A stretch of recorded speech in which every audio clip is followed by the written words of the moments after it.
Hi everyone, welcome to Sai Renu's kitchen. ఈరోజు వీడియోలో చాలా హెల్తీగా క్యారెట్ గులాబ్ జామ్ ఎలా ప్రిపేర్ చేసుకోవాలో చూసేద్దాం. చాలా టేస్టీగా చాలా బాగుంటుంది. ముందుగా స్టవ్ పైన ఒక ప్యాన్ పెట్టుకొని ఒక 3 స్పూన్స్ వరకు నెయ్యి వేసిన తర్వాత క్యారెట్ తురుముకొని ఒక 1/2 kg వరకు క్యారెట్ కూడా యాడ్ చేసుకోవాలి. ఇలా క్యారెట్ కూడా యాడ్ చేసుకున్న తర్వాత లో ఫ్లేమ్లో పెట్టేసుకొని ఒక 2 మినిట్స్ వరకు వేయించుకుంటే సరిపోతుంది. మరీ ఎక్కువగా ఏం అవసరం లేదు, ఒక 2 మినిట్స్ వేగితే సరిపోతుంది. ఆ తర్వాత ఒక 1 కప్ వరకు పాలు కూడా యాడ్ చేసుకోవాలి. ఇలా మిల్క్ కూడా యాడ్ చేసుకున్న తర్వాత మొత్తం కలుపుకొని కొంచెం దగ్గరకు వచ్చే వరకు కుక్ చేయాలి. కొంచెం ఇలా దగ్గరకు వచ్చిన తర్వాత లో ఫ్లేమ్లోనే పెట్టుకోవాలి, హై ఫ్లేమ్లో పెట్టుకోకూడదు. ఇలా కొంచెం దగ్గరకు వచ్చిన తర్వాత ఒక 2 స్పూన్స్ వరకు రవ్వ యాడ్ చేసుకోవాలి.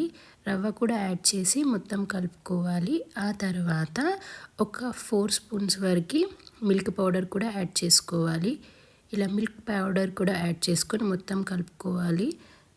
ఎక్కువగా మిల్క్ యాడ్ చేయకూడదు, ఒక 1 కప్ వరకే యాడ్ చేయాలి. లూజ్ అవ్వకూడదు, కొంచెం గట్టిగానే ఉండాలి. ఇట్లా లో ఫ్లేమ్లో పెట్టుకొని కొంచెం ఇలా గట్టిగా అయ్యేంత వరకు కలుపుకొని కొంచెం చల్లారిన తర్వాత ఇలా చిన్నగా రౌండ్స్లా గులాబ్ జామ్లా చేసుకోవాలి.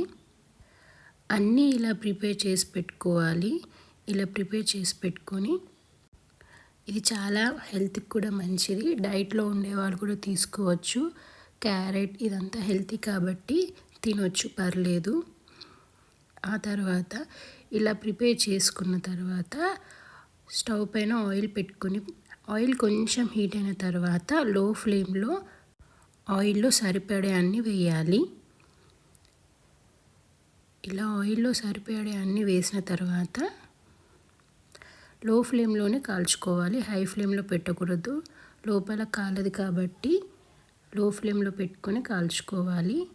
ఇలా వేసిన తర్వాత ఒక 2 మినిట్స్ వరకు కదలకుండా ఉంచాలి. ఒక 2 మినిట్స్ అయిన తర్వాత కలుపుకోవాలి. ఆ తర్వాత ఇలా కొంచెం ఇలా కాలిన తర్వాత ఆయిల్లో చప్పుడు పోయిన తర్వాత తీసేయాలి. అంతేనండి. ఇలా ఆయిల్లో చప్పుడు పోయిన తర్వాత మొత్తం తీసేసేయాలి. చూసారు కదా, చాలా ఈజీ ప్రాసెస్. ఒకసారి ట్రై చేసి చూడండి. ఆ తర్వాత షుగర్ యాడ్ చేసుకోవాలి. మేము బ్రౌన్ షుగర్ తీసుకున్నాము. బ్రౌన్ షుగర్ యాడ్ చేసుకోవాలి. ఒక 250 గ్రామ్స్ వరకు. 1/2 kg క్యారెట్ తీసుకున్నాం కాబట్టి 250 గ్రామ్స్ షుగర్ సరిపోతుంది. ఇలా 250 గ్రామ్స్ బ్రౌన్ షుగర్ యాడ్ చేసుకొని ఒక 1 గ్లాస్ వరకు వాటర్ యాడ్ చేసుకొని కొంచెం తీగ పాకం వచ్చే వరకు ఉంచితే సరిపోతుంది. ఒకవేళ తీగ పాకం తెలియకపోతే షుగర్ మొత్తం మెల్ట్ అయిన తర్వాత ఒక 2 to 3 మినిట్స్ ఉంచితే సరిపోతుందండి. అంతే. ఒకవేళ బ్రౌన్ షుగర్ లేకపోయినా నార్మల్ షుగర్తో అయినా చేసుకోవచ్చు. ఆ తర్వాత ఒక 1 స్పూన్ వరకు ఇలాచీ పౌడర్ యాడ్ చేసుకొని స్టవ్ ఆఫ్ చేసి చల్లారిన తర్వాత కొంచెం గులాబ్ జామ్లో షుగర్ సిరప్ మొత్తం యాడ్ చేసుకోవాలి.